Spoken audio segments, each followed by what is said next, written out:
Boa noite, pessoal. Boa noite, sejam muito bem-vindos ao Movimento Radiação. A gente está aqui, como bem disse o Tom, para refletir, expressar, experimentar o amor e a graça de Deus. Está sendo um privilégio poder recebê-los aqui. Como já disse o Igor, inclusive, a gente parece que ainda vive um pesadelo que não quer terminar. 2022 entrou com algumas preocupações, algumas tragédias, a questão da Covid, afetando inclusive alguns amigos nossos, alguns irmãos nossos, pessoas que testaram positivo essa semana, estão em casa, guardadinhos, quietinhos, todos bem, graças a Deus, sem nada grave, mas mantendo a necessária quarentena. É sempre bom contar com o Igor e a Laura aqui. Eu sei que eles deram uma saída para tomar uma água, mas é muito bom ter o Igor e a Laura com a gente aqui, conduzindo esse momento de experiência com Deus, e também seus amigos músicos aqui que estão com a gente. Semana passada eu não falei, mas o Henrique, que lidera a nossa música aqui no Radiação, desde o início do Radiação, o Henrique está no Peru. O Henrique fechou um negócio lá da empresa dele, lá no Peru, e ele deve passar um mês lá estabelecendo esse negócio e volta, eu falei com ele ontem, ele volta dia 4 de fevereiro. E aqui no Radiação o negócio é sério em relação a filho, né? Porque o Henrique vai ser pai. O Henrique também a Mona Lisa está grávida, né? De um menino, e graças a Deus os últimos exames está tudo bem, mas lembre aí de orar pelo Henrique. Que o Igor e a Laura não nos escute, mas a gente acredita em Deus que vai preparar tudo para o bem deles, para que eles fiquem e continuem nos ajudando aqui, mas, pessoal, não deixa eles beberem aquela água lá atrás, porque bebeu a água do Radiação, parece que tem um negócio aqui que nasce criança. Tantos e tantos que já nasceram aqui ao longo do período da pandemia, antes e mesmo depois. Ah, está aqui. Obrigado. Vamos lá, a gente está entrando no segundo episódio da série Oxigênio, e eu queria conversar com vocês hoje sobre o ar que você respira. Vocês estão vendo dois garotos aí, adolescentes, o menino, o Roger, de 14 anos, e a Arantia, de 15 anos. O Roger vive numa cidade chamada Sabadell, e a Arantia vive nos arredores de Valência. Os dois moram na Espanha e eles participam de um estudo desde o dia que nasceram, na verdade até mesmo antes, durante a gravidez, os exames de gravidez, os exames normais que uma grávida passa, desde já eles já participavam do projeto IMA. O projeto IMA, ele acontece na Espanha e, pelo que eu li, acontece também em outros países na Europa. Sinceramente não sei se acontece algo assim na América. Ô Igor, depois você volta, assiste esse pedaço da live que eu mandei um recadinho para você, tá bom? Cuidado com a água do Radiação. Essa água não é daqui não, né? Por favor. Aí, o IMA, o que é o IMA? Infância e Meio Ambiente. O projeto Infância e Meio Ambiente ele ocorre há mais de 30 anos na Espanha e ele trata de estudar os efeitos da poluição do ar no desenvolvimento do feto, no desenvolvimento pulmonar e no desenvolvimento cognitivo das crianças. Então, se você reparar, o Roger, essa cidade, Sabadell, deve ser uma cidade média na Espanha, mas é uma cidade altamente industrial e ele vive num contexto de um ar um pouco mais poluído. A Arantia, por sua vez, apesar de morar perto de Valência, que é uma das grandes cidades da Espanha, talvez você já deve ter ouvido falar Valência por conta do time, mas talvez você nunca ouviu falar em Sabadell. Não sei se o Hector está assistindo a gente, nosso amigo espanhol aqui do Radiação, mas ele com certeza deve conhecer as duas. O detalhe é que a Arantia saiu de Valência e mora nos arredores, eles chamam, numa zona mais rural de Valência. E os exames são feitos anualmente do desenvolvimento desses garotos com vistas no meio ambiente e o quanto a poluição, um ar mais puro e um ar mais poluído, afeta o desenvolvimento de cada um desses jovens adolescentes, desde o berço. Algumas coisas já foram identificadas e parece que há um menor desenvolvimento de tamanho, de desenvolvimento do pulmão e mesmo cognitivo, naquelas crianças que convivem num contexto de poluição.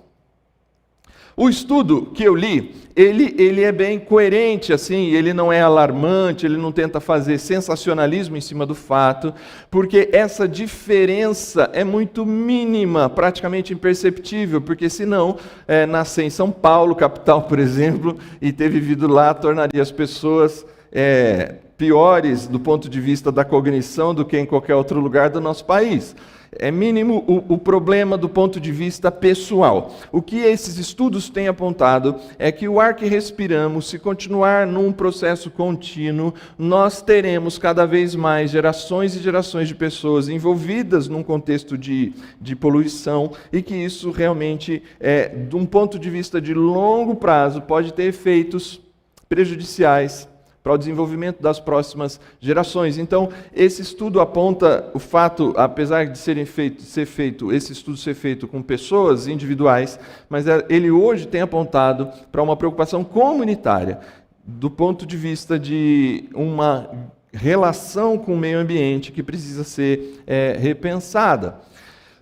O ar que esses dois respiram, o Roger e a Arantxa, provavelmente não é responsabilidade deles. Isto é, o que eu estou querendo dizer, ele, enquanto uma criança e um adolescente, não escolhe a cidade que mora. A gente escolhe o lugar que mora no dia em que a gente começa a andar com as próprias pernas e tomar as nossas próprias decisões. Eles não, eles moram onde os seus pais moram. Eles vivem, respiram o ar que os seus pais querem ou podem respirar. Algumas pessoas têm o sonho de viver em cidades menores, e às vezes conseguem, outras não. Algumas pessoas têm o sonho de morar em grandes capitais, e às vezes vão, outras não. E talvez o meio ambiente nem é exatamente a coisa primeira a ser pensada. Mas o que eu quero trazer nesse início é a importância de que, do ponto de vista do oxigênio de 2021, de 2022, do ponto de vista do ar que você respira para enfrentar o que vem pela frente em 2022, lembrando lá o primeiro episódio, se você não assistiu, eu te convido a assistir, pensando que a gente decidiu esse ano dar um passo atrás antes dos desejos e sonhos, antes dos planejamentos, pensarmos seriamente como respiramos e o ar que respiramos, você escolhe. Você pode fazer a sua escolha de se expor ou não. Na semana passada, a gente conclui mostrando o Espírito de Deus como o ar que envolve o mundo, a ideia do Espírito de Deus como o ambiente da presença de Deus, em que é o melhor ar possível para se respirar. Lembrando, na semana passada, que a gente conclui que esse ar, ele é um elemento externo, essencial, abundante e gratuito, e que nós precisamos ter a coragem de nos expor a ele, em vez de viver em ambientes claustrofóbicos, em ambientes fechados, em que nós nos protegemos de tudo que está lá fora, mas perdemos a possibilidade de estar exposto àquilo que vai dar a melhor condição para o nosso pulmão e o nosso cérebro, que é viver na presença de Deus. Semana passada, a gente desejou um feliz 2022 para todos os que estavam aqui, oferecendo, ou oportunizando, ou convidando a cada um de nós a viver 2022 na presença de Deus, o melhor ar possível para se viver. Só que isso implica no fato de que a gente vai lidar com as nossas fragilidades diante de Deus. Eu não esqueço, meu primeiro filho, o Rafa, saiu do ambiente protegido, seguro, do útero da Paula. Batemos aquelas primeiras fotinhos e alguns dias depois, eu acho que a gente até tem essa foto. A gente tem uma foto bem pertinho do rosto do Rafael e ele está todo empipocado, vermelho. É duro para um pai falar isso, até feinho ele ficou, de tanto empipocado que ele ficou assim, esquisitinho. E a gente preocupado, o que era, se era tal da icterícia, o que era, o que não era. E o nosso médico, um dos na época, né, nosso pediatra, talvez, dizem as pessoas, as boas e as más línguas, um dos melhores pediatras aqui de Campinas, mas ele era um senhor já, perto da aposentadoria, então aqueles médicos extremamente capazes e autossuficientes, e que tudo que ele respondia para a gente é assim, não é nada. Ele está bem? Se ele está bem, está mamando? Está dormindo? Então não é nada. Tudo era, não é nada, não é nada, não é nada. Isso para uma mãe e um pai de primeira viagem é a pior resposta que você pode receber. A gente quer ouvir isso aí, pode ser isso, isso, isso. A gente é meio hipocondríaco, né? A gente prefere e a gente ficava incomodado. E nesse dia também foi uma das coisas, não é nada, isso aí vai passar. Mas aí, nesse dia ele deu uma pequena explicação que eu acho que vale para a gente aqui hoje. O Rafael, ele tinha uma pele sensível e ele estava num ambiente protegido. Quando ele foi exposto ao ar, aí eu tenho medo de errar aqui, mas esse monte de ser vivo minúsculo que a gente não enxerga, micróbios, bactérias, tomaram conta do rosto do Rafael e ele precisava se adaptar a isso, porque, passado alguns dias, é exatamente isso que cada um de nós vive, um rosto cheio de outros seres vivos andando sobre o nosso rosto. E rapidamente o Rafael, obviamente, voltou ao normal e se adaptou, mas ele precisou se expor, e se expor apresentou para ele a fragilidade da sua pele. A pergunta de hoje é o quanto nós estamos dispostos a sair do sufoco, como a gente disse semana passada, mas para isso a gente vai ter que lidar com as nossas vulnerabilidades. A conversa de hoje, desse oxigênio para 2022, para a nossa própria vida, passa pelo fato da gente ter que lidar com as nossas vulnerabilidades. E aí a gente já disse semana passada que a gente está dialogando com Brené Brown, uma pesquisadora, pesquisa vergonha, vulnerabilidade, culpa, que tem feito muito sucesso nas redes sociais e é a palestra do TED mais assistida de todos os tempos, e Paulo. E ela tem uma frase no seu livro, num dos seus livros, que é essa que está projetada aí para vocês. Máscaras e armaduras são as metáforas perfeitas para as ferramentas que usamos no intuito de nos proteger do incômodo da vulnerabilidade. Nós nos lançamos para a vida. Você se lança para a vida todos os dias, para ir para o trabalho, para ir para a escola, para ir para a casa do namorado, da namorada, para entrar em casa, no ambiente da sua família, esposo, esposa, para lidar com os filhos. A gente é obrigado todos os dias a viver a vida. Só que a gente aprende muito rapidamente que a gente tem que esconder as nossas vulnerabilidades, e essas vulnerabilidades, quanto mais a gente se afastar delas, mais fortes somos. E para Brené Brown é justamente o contrário. E aí ela vai dizer, nesse momento, que máscaras e armaduras são as ferramentas que usamos para nos livrar do incômodo da vulnerabilidade. A definição de vulnerabilidade no dicionário é essa aí: qualidade daquele está exposto a ser ferido, ofendido ou tocado. Então, desde cedo, nós ensinamos nossos filhos e filhas a não serem vulneráveis na escola. Se alguém te bater, bate de novo. Menino, não chora. Menina, não deixa ninguém te tocar. E tá certo, pais de meninas, continue falando para suas filhas, não deixa professor, amiguinho, ninguém te tocar. Para os meninos também, não deixa ninguém te tocar. Mas essas informações que são positivas, elas vão gerando ao longo do tempo um afastamento da vulnerabilidade, da exposição. Porque se expor é estar no ambiente de ser ferido, ofendido ou tocado. Só que a Brené Brown, ela define vulnerabilidade com outras palavras: incerteza, risco e exposição emocional. E aí ela dá uma vírgula nessa frase. Vulnerabilidade é incerteza, risco e exposição emocional, mas está longe de ser fraqueza. E isso tem me incomodado desde o final do ano passado para cá, quando a gente começa a estudar com um pouquinho mais de profundidade para fazer essa série. Eu e você fomos preparados para não sermos vulneráveis. Ainda que somos ou sejamos, toda a nossa vida é construída para omitir, esconder, por máscaras ou armaduras, as nossas vulnerabilidades. Eu quero trazer, antes da gente chegar em Paulo, a Brené Brown, ela vai tentar ajudar homens e mulheres, como eu e você, a quebrar alguns mitos nas pesquisas que ela tem feito ao longo dos anos sobre vulnerabilidade. E ela vai dizer que o primeiro mito é o que eu já falei: vulnerabilidade é fraqueza.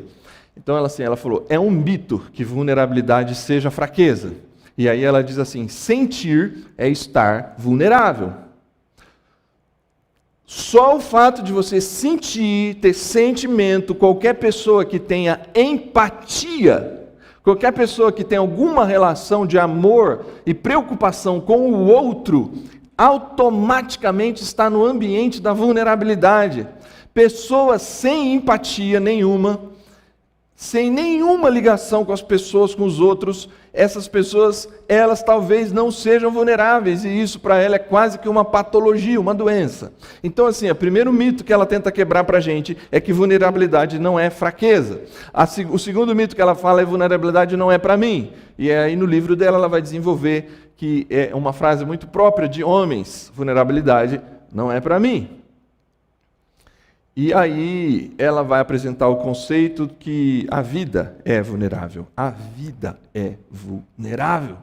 Quem esteve aqui no ano passado, numa das séries, não sei qual foi, eu contei algo não do ponto de vista da vulnerabilidade, mas que cabe perfeitamente aqui. Eu entrei num elevador lá de casa, o elevador que eu entro todos os dias, e de repente, um pouco antes de chegar no térreo, eu não sei o que aconteceu, que o elevador deu uma parada e uma tremida, e por um segundo eu falei, vai cair e eu vou me machucar feio ou até mesmo morrer, eu não sabia exatamente que andar que estava.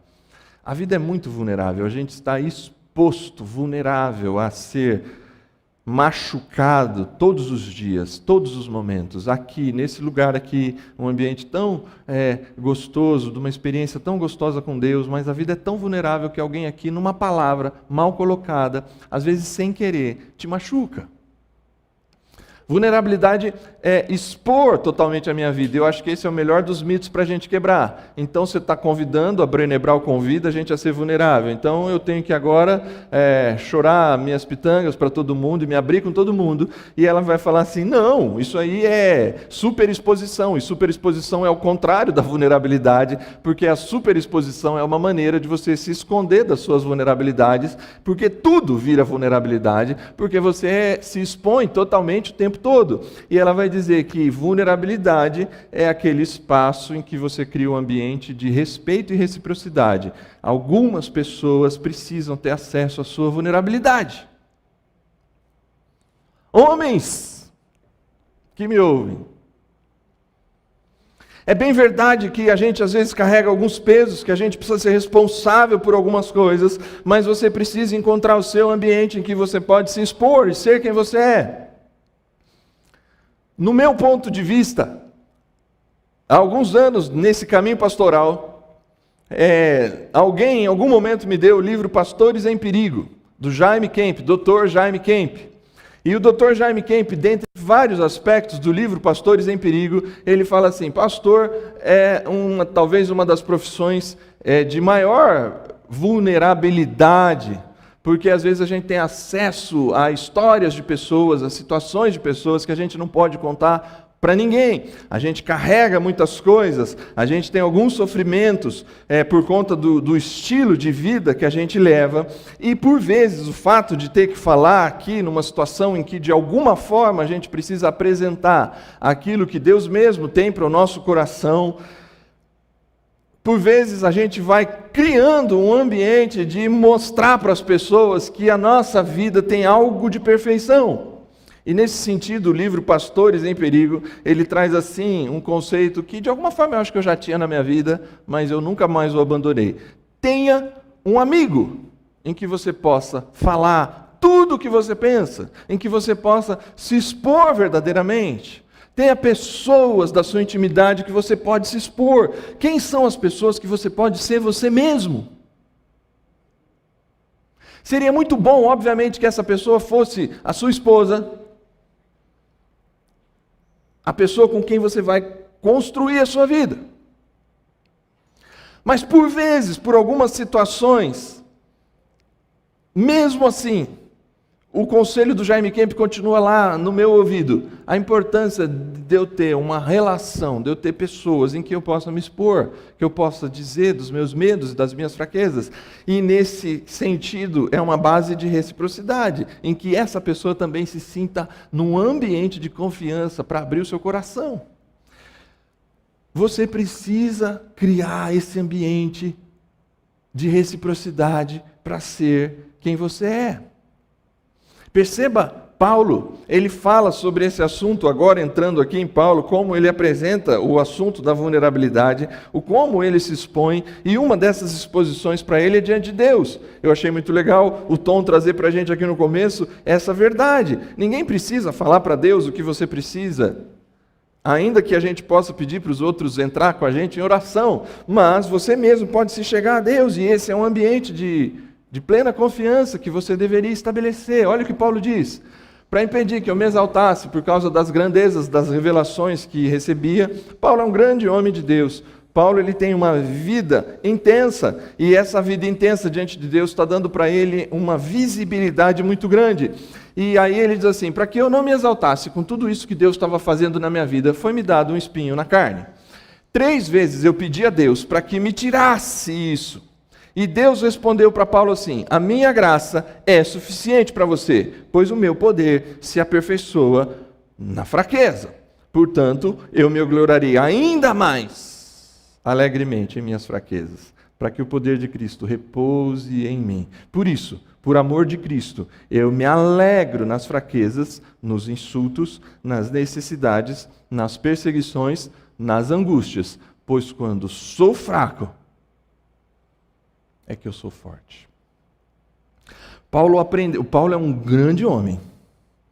Paulo, ele teve, se você ler a história de Paulo, você vai ver as brigas que ele enfrentou, os BOs que ele resolveu, a capacidade que ele teve de ser homem do ponto de vista de tomar decisões duras e pesadas e difíceis, mas isso não tem nada a ver com fraqueza do ponto de vista dele não se esconder. Ele diz: eu tenho um espinho na carne. Assista o filme Paulo Apóstolo, que lá tem uma sugestão do que é o espinho na carne de Paulo. Eu não vou entrar nisso, mas ele apresenta esse conceito de que é na fraqueza que ele é forte, é exposto às suas fraquezas que ele encontra a força em Deus. E aí ele se alegra nas fraquezas, não por ser um sadomasoquista, no sentido assim: eu gosto de sofrer, eu gosto.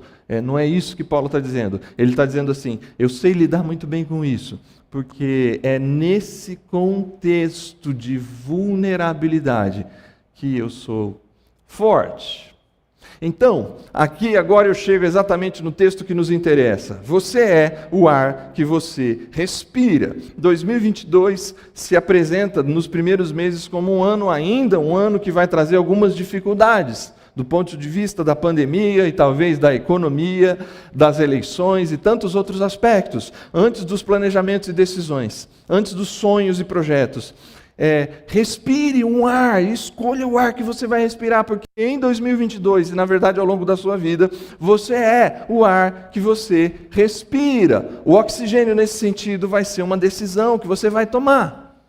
E aí a gente continuando, a gente terminou semana passada no verso 6 do capítulo 3, da carta mais difícil que Paulo escreveu, a carta em que ele está mais vulnerável, porque ele está sendo muito atacado por essas pessoas, e ao ser atacado por essas pessoas, ele escolhe o caminho da vulnerabilidade. Todos os textos, aliás, que a gente está citando, está dentro dessa carta. Eu me gloriarei nas minhas fraquezas, está dentro dessa carta. E esse agora, ele vai dizer assim: o ministério que trouxe a morte foi gravado com letras em pedras, mas esse ministério veio com tal glória que os israelitas não podiam fixar os olhos na face de Moisés por causa do resplendor do seu rosto, ainda que esse resplendor desvanecesse, que esse resplendor estivesse acabando.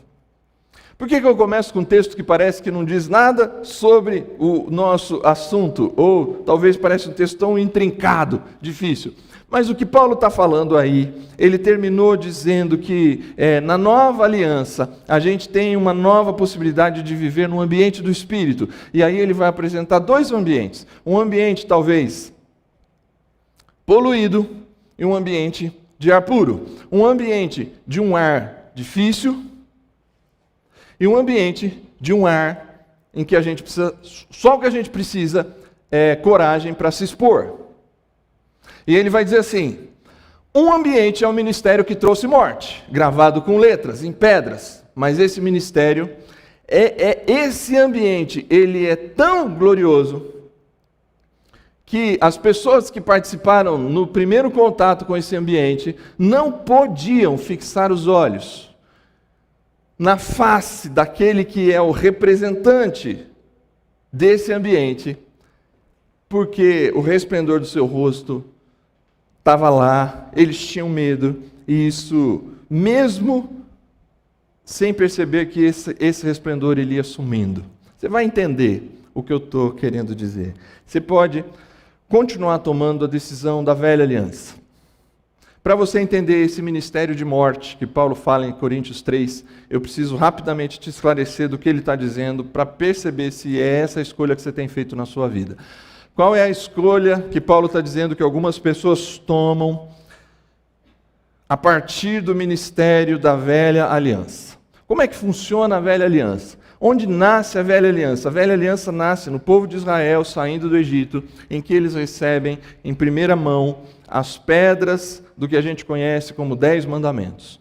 A lei de Deus. Eles recebem os 10 mandamentos e a partir dos 10 mandamentos vão ser criadas cerca de 500 a 600 regras que conduzem os primeiros livros da Bíblia, Gênesis, Êxodo, Levítico, Números e Deuteronômio.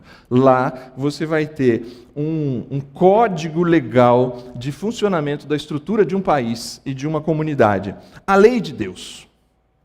Lei de Deus, que em algum momento, em alguma circunstância, você a usa, e ela é importantíssima. É na lei de Deus que está gravado, não matarás. É na lei de Deus que está gravado, não adulterarás. É na lei de Deus que está gravado em pedras, pare de falar mal dos outros. Não diga falso testemunho sobre as pessoas. É essa lei gravada em pedras que Paulo está dizendo, e a partir delas, outras, muitas leis que foram sendo criadas, ele está dizendo, esse ministério trouxe morte. Por que esse ministério trouxe morte? A lei em si, diz o próprio Paulo, ela é boa, porque ela revela a vontade de Deus. E chegará o dia da gente fazer uma série aqui no Radiação sobre os 10 mandamentos.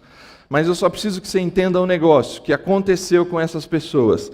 Qual é a proposta dessas pessoas que elas entraram num círculo de um oxigênio que sufocou ao ponto da morte? Como funciona a mecânica a partir do recebimento da lei? Eu preciso cumprir a lei, eu preciso ser obediente a tudo que está na lei, aos 10 primeiros mandamentos essenciais e a todo o resto de leis que vem acompanhado disso. E o povo de Israel, que recebe algo que serviria para que eles fossem uma nação diferente, num processo de maturidade, que as pessoas vissem o quanto aquele país era justo. Leis diversas, leis importantes. Tinha uma lei muito legal lá, que a terra, ela precisa ser plantada por 6 anos e no 7º ano ela descansa, e quando dá 7 vezes 7 anos, 49, no último ano dos 50, além da terra descansar, ela é devolvida e redistribuída para outras pessoas.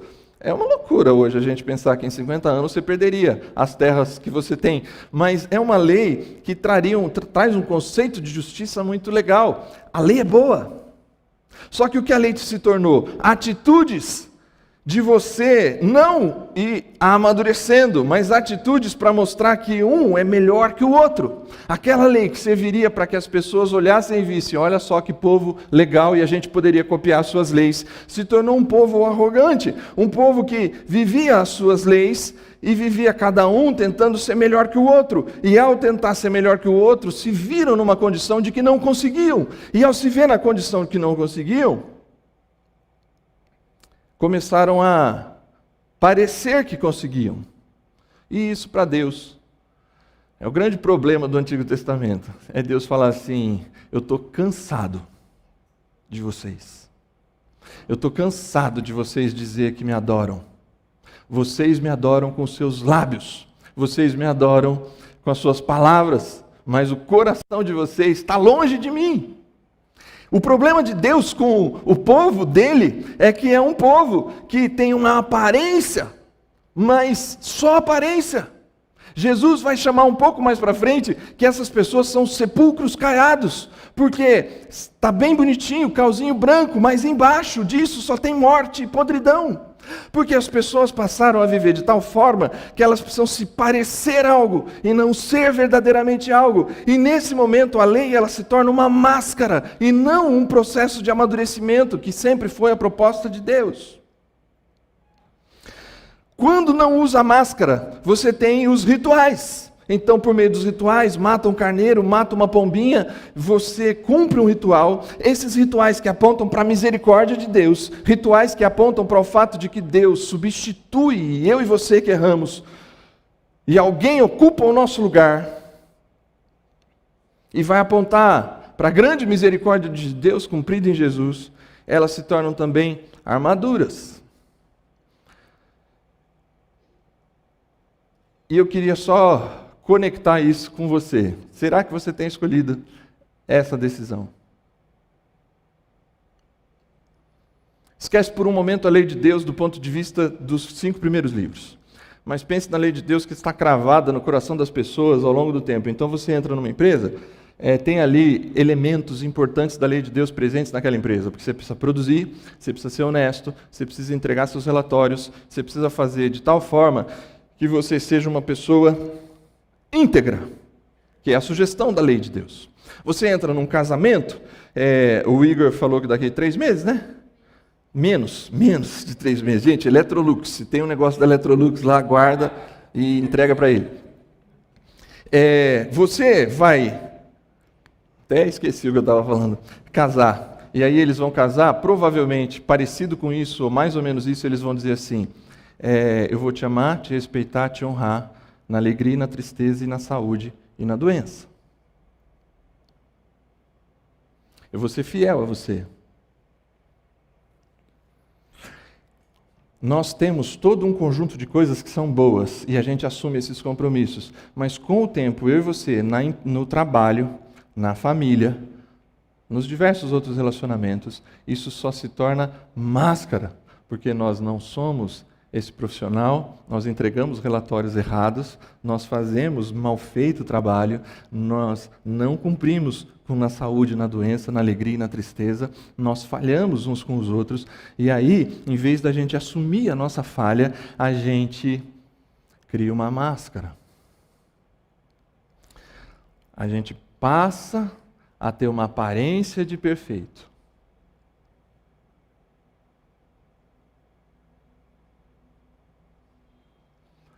Você precisa garantir que essas pessoas que têm alguma preocupação com você, aparentemente te percebam perfeito.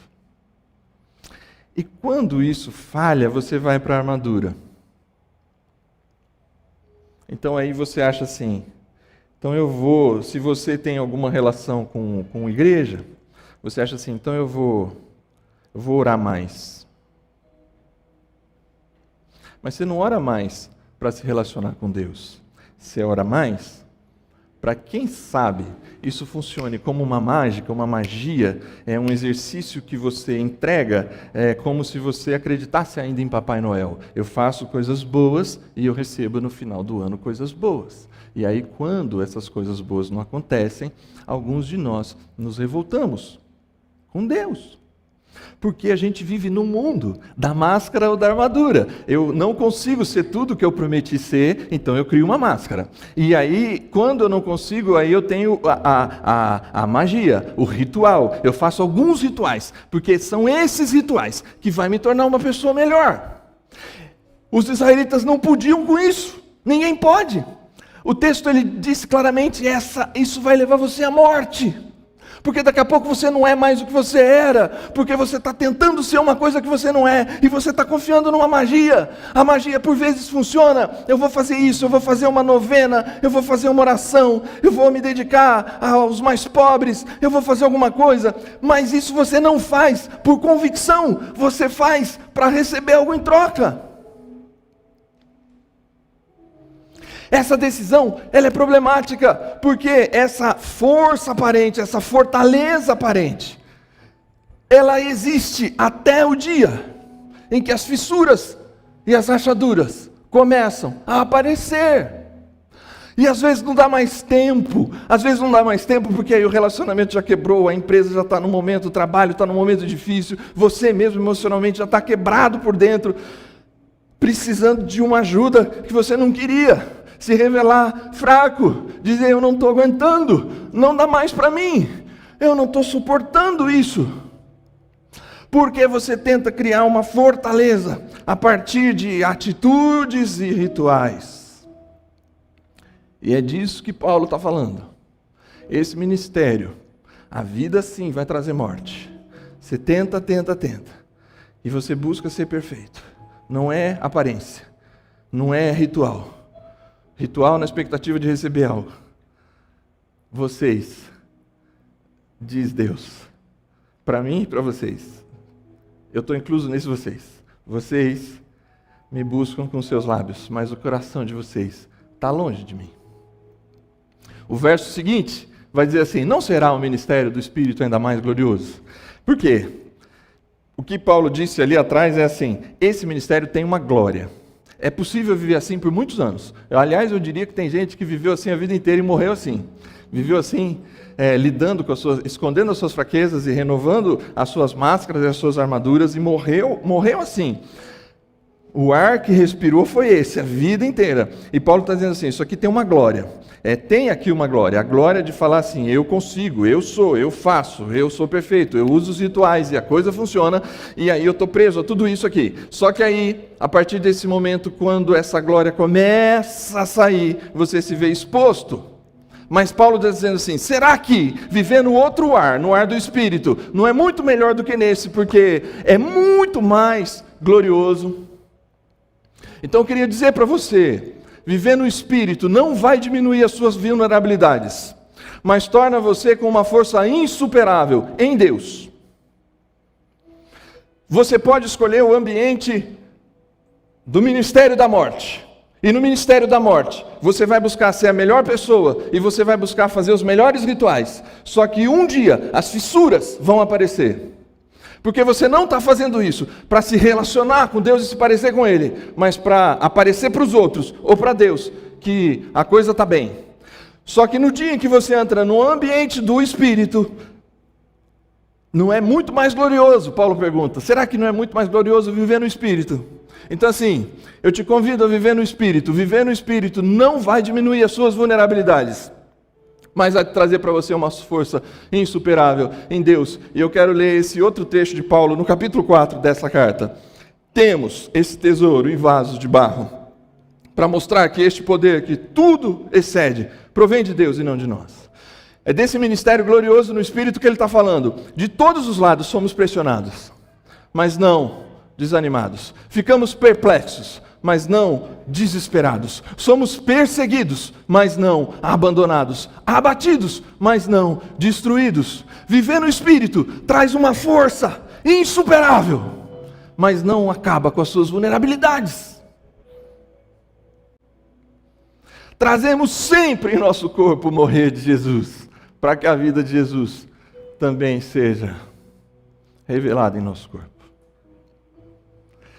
Viver no Espírito vai apresentar todas as suas vulnerabilidades, fraquezas, dores, desânimos, perplexidade, mas você não será destruído, porque essa força é insuperável daquele que decidiu não olhar para esse oxigênio como um oxigênio que só, como um ritual, mas um olhar de quem decidiu se relacionar, porque Paulo conclui esse conceito dizendo assim: eu trago no meu corpo a morte de Jesus, e todo dia eu morro mais um pouco, e a minha vida não tem sido fácil, mas eu também revelo a vida de Jesus no meu corpo. E aí o texto conclui aqui: portanto, visto que temos tal esperança, mostramos muita confiança, não somos como Moisés, que colocava um véu sobre a face, e para que os israelitas não contemplassem o resplendor que desvanecia. Aqui ele termina esse trecho desse texto, semana que vem a gente continua, para dizer assim: esse aqui é o ministério da morte.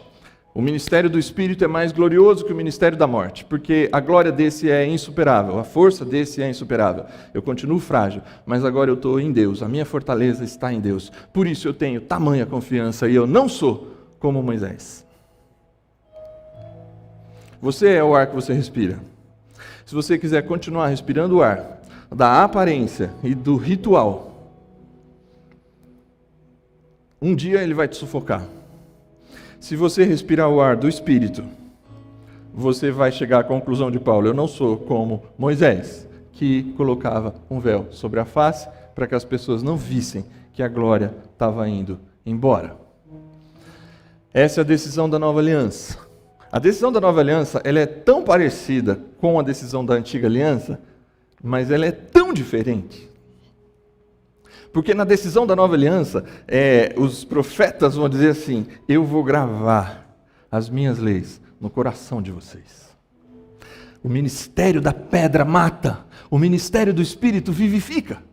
Porque o ministério do Espírito traz para dentro de nós não a possibilidade de atitudes e rituais, mas a escolha de um relacionamento com Jesus, da gente se mostrar diante de Deus com muita confiança. Paulo diz assim: eu me mostro diante de Deus com muita confiança, eu não sou como Moisés que põe um véu na cara.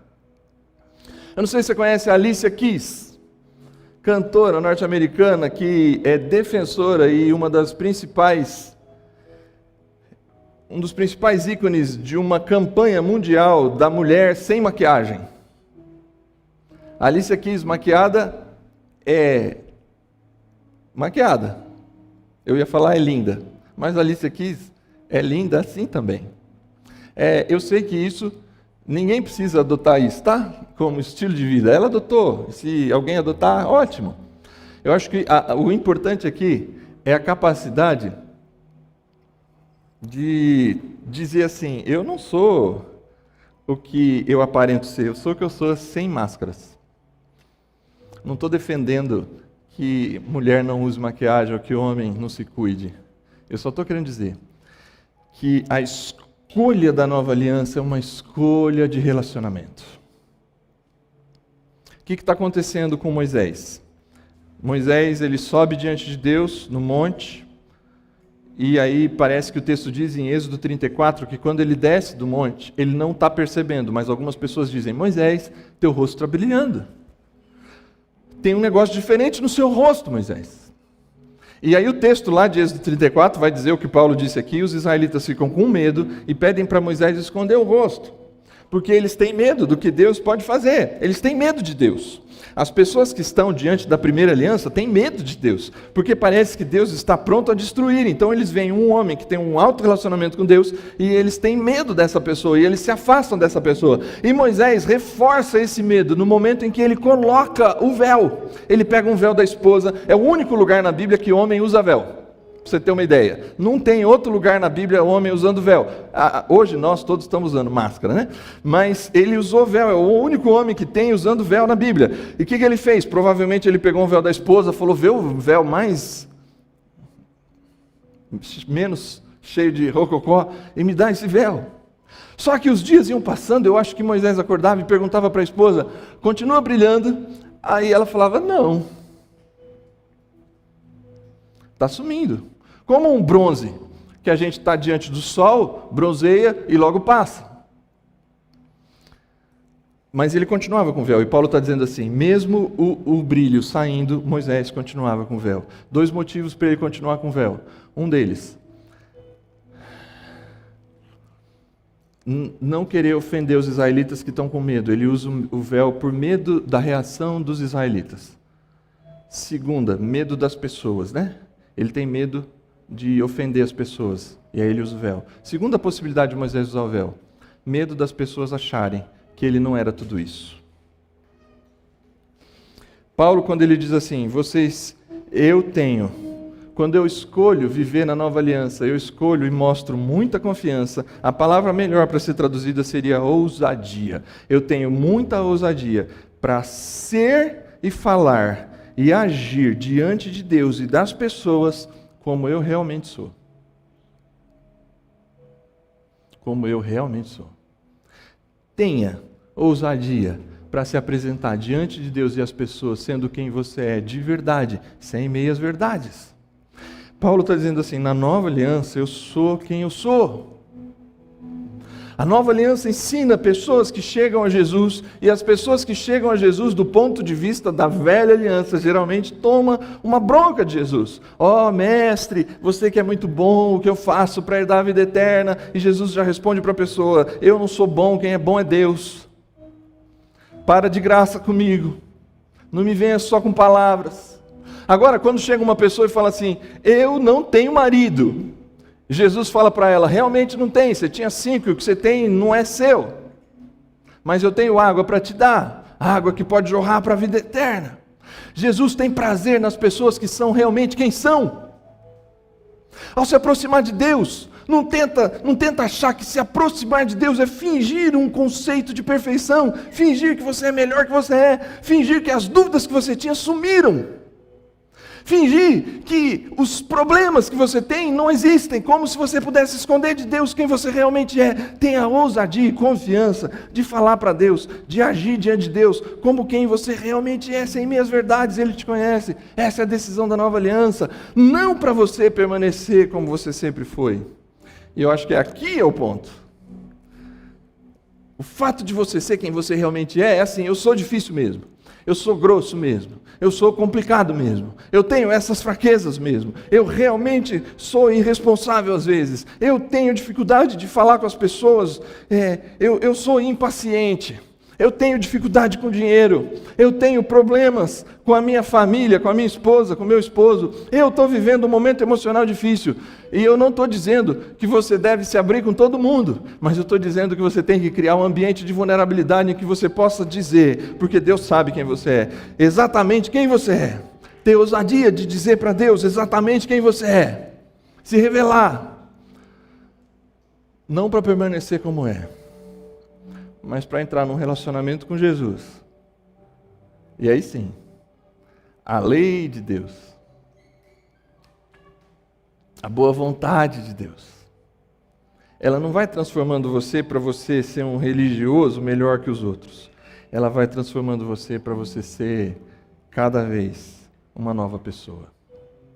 Eu termino aqui com vocês para a gente cantar e orar. Marcos 9 e Êxodo 34, o texto que fala desse Moisés que usava um véu e se escondia daquilo que desvanecia, se escondia do brilho que estava sumindo do rosto dele, porque ele estava vivendo num ministério de morte.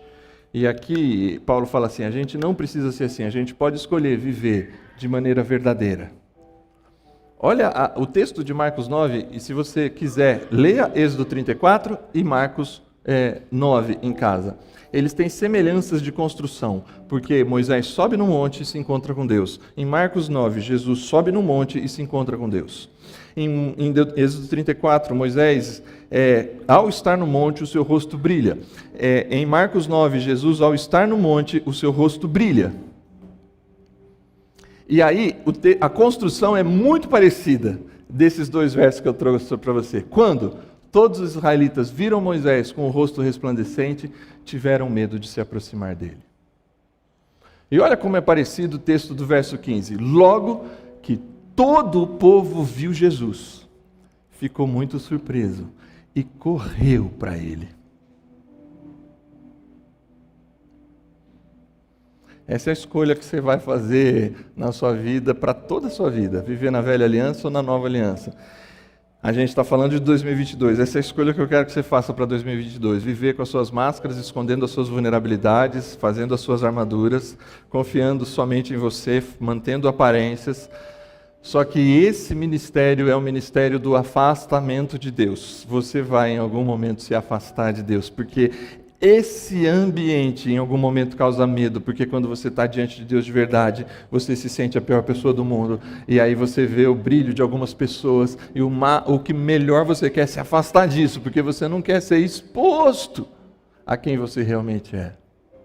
Agora, quando você escolhe a nova aliança, você não escolhe Moisés, você escolhe Jesus, e Jesus desce do monte, como Moisés. E olha como é diametralmente oposta a reação das pessoas. Em Moisés, as pessoas se afastam com medo.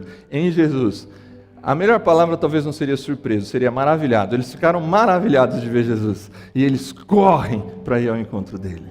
Corra para o encontro de Jesus em 2022. Corra para o oxigênio. Corra para viver a vida no Espírito, com ousadia. Não para ser melhor que ninguém, mas para ser transformado todos os dias por Jesus. Que Deus te abençoe.